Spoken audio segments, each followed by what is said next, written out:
Hi everybody, this is Terry. Today I want to talk to you about BES 4 Dream Edition Power Pack 1 highlights. If you own BES 4, you can add additional features or functionality to your software by buying the Power Pack. Currently, as of this recording, there are 3 Power Packs available. I'll have separate videos showing the highlights of each. Let's talk a little bit about the enhancements that are added with Power Pack 1. With this Power Pack, you'll be able to send multiple designs from both your desktop and cloud in one action. You can also send designs directly to your Scan and Cut, import PHP file formats. Those are formats that are found on the Dream machine and some other brother machines. You'll also have nap control features that will allow you to stitch down some of that nap so that you can have improved designs on your towels. You'll also enjoy enhanced word collage, and you can unlock new cloud features such as recalculation of stitches when you resize, auto basting, color sort, and changing font stitches to a fill pattern. Designs can be split and saved for jumbo hoops. In addition to that, there are 330 plus emoji designs that have been added to the software.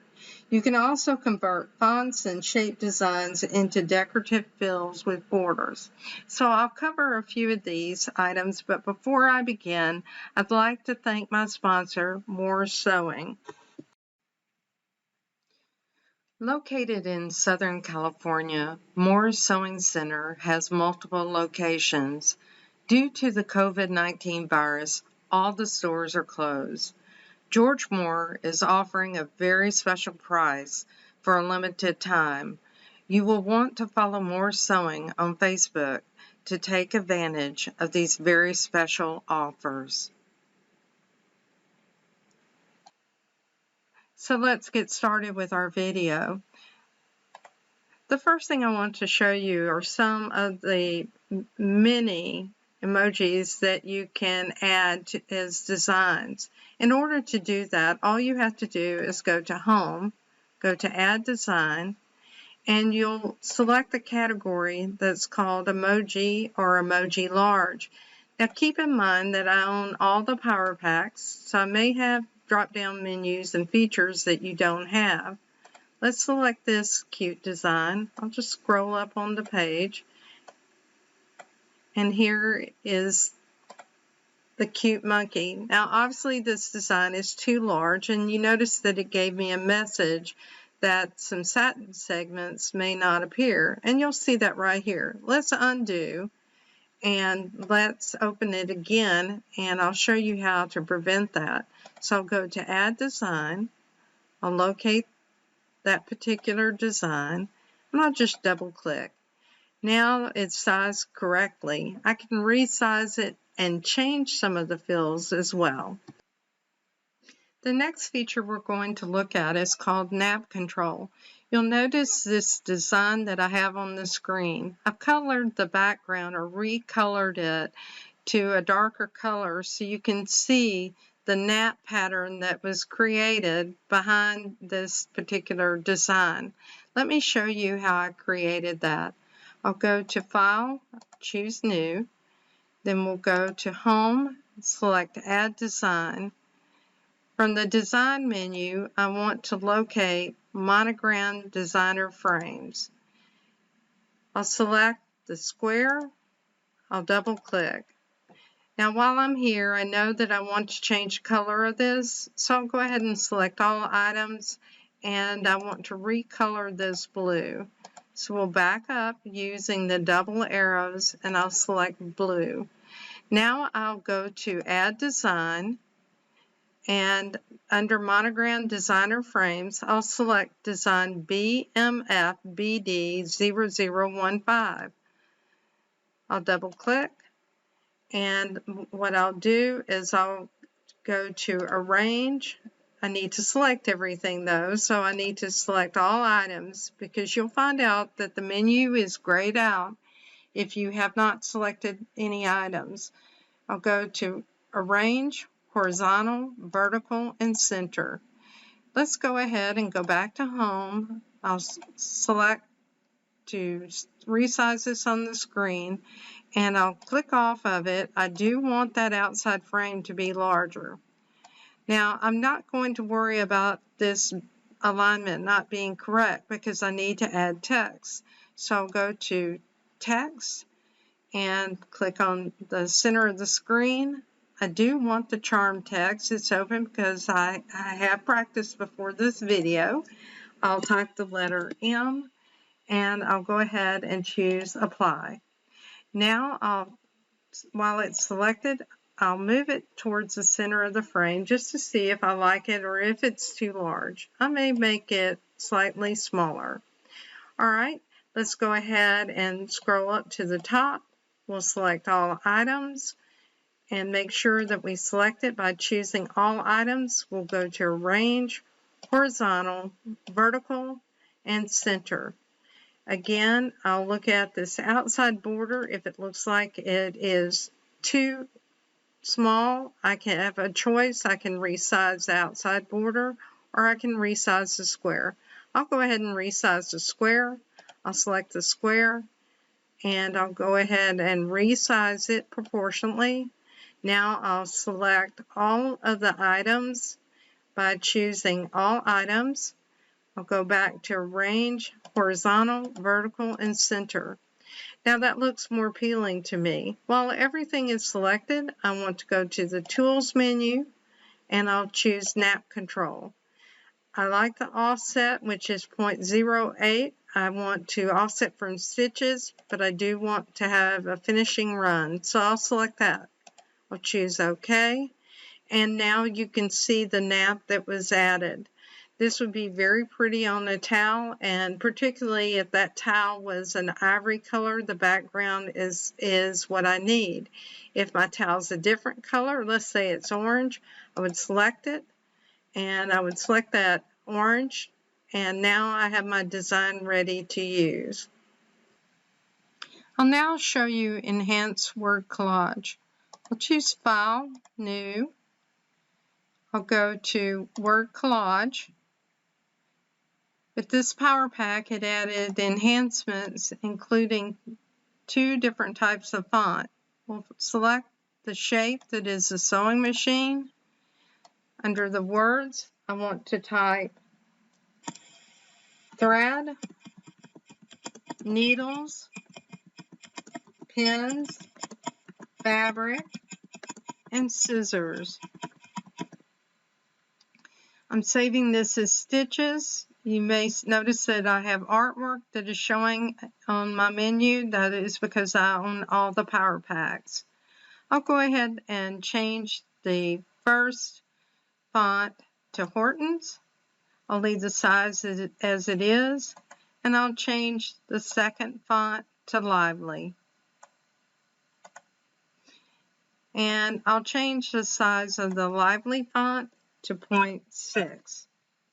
Now I'll go ahead and generate my stitches. It's at the bottom of my screen. And you'll notice there's a blue line that is appearing. Because of recording, it fills up my window so you can't see that at the bottom of the screen. Now I'll choose OK. It'll open up on the screen and I can make any changes that I want to make. For instance, for pins, I want to change the color so you can actually see it. So let's make that a darker color. And we'll change this to a darker color. And I'll select the border of the sewing machine. Let's make that a dark blue. And you're able to see the result. We're now going to look at the next feature, which is converting shapes to decorative fills, as I have with this chicken that you see on the screen. So I'll go to File, New. Then I'll go to Home, Add Design. We want to select Shapes. So we'll go to Applique Shapes. We'll locate the chicken. Double click. I'll choose to move this to the center of the screen so you can see it. Now, whenever you want to fill an applique shape like this, you want to select the body and not the entire design. And I'll show you why. I'll make the mistake of choosing the entire design. Now I'll go to Tools and Convert to Decorative Fill. I can choose to have a steel stitch, a run stitch, or no outlining stitch, and I can choose OK. You will notice that it ran a fill from the beak all the way to the feet. This is not what I want, so I'll choose Undo. I'll go back and select the body. I'll choose Convert to Decorative Fill. I'll go ahead and leave it on a steel stitch to let you see the result, and we'll choose OK. Now you can change the decorative fill pattern by selecting from any of the fill types that you see here. You'll just have to try them out to see if you like the appearance of it or not. Let me go ahead and choose Undo. We'll leave the fill that I have. If you want to change this so that you have a different fill, we'll go through that process as well. So let's go ahead and choose Undo. We'll go back to Home. We'll choose Add Design. I'll go back and select that same design, double click, move it to the center of the screen. I'll select the body. I'll go ahead and go to the Tools menu. I'll choose Convert to Decorative Fill, and I'll choose Run.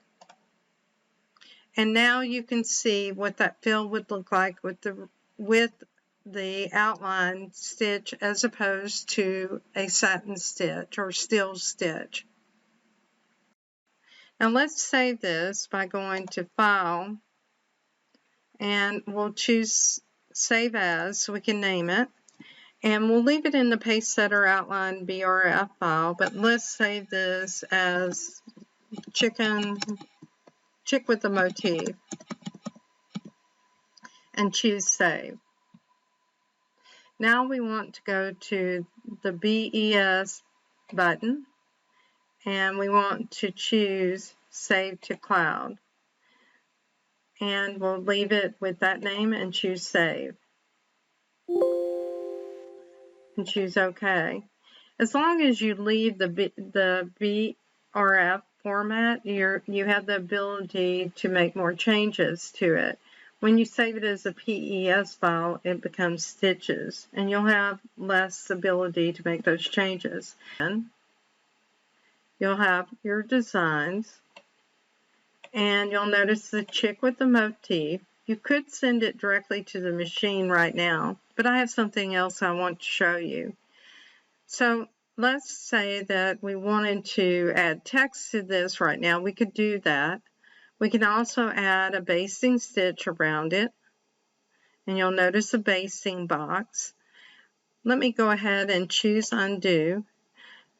I do want to show you how you can resize this and recalculate it, so I'll just select it. And while it's selected, notice that there are 2,569 stitches. I'll just resize it some. And while it's resizing, you'll notice that it gave me a message. If I resize it too large and it will affect the satin stitches, you'll get an error message. It's now 4,371 stitches. So if I'm ready to save this and send it to the machine, all I have to do is send it to a machine that has the wireless card. Well, I hope this video has whetted your appetite for BES for Power Pack 1. You'll want to make sure you check out all of the features. Stay tuned for the video for BES 4 Power Pack 2. Thanks everyone for your time today.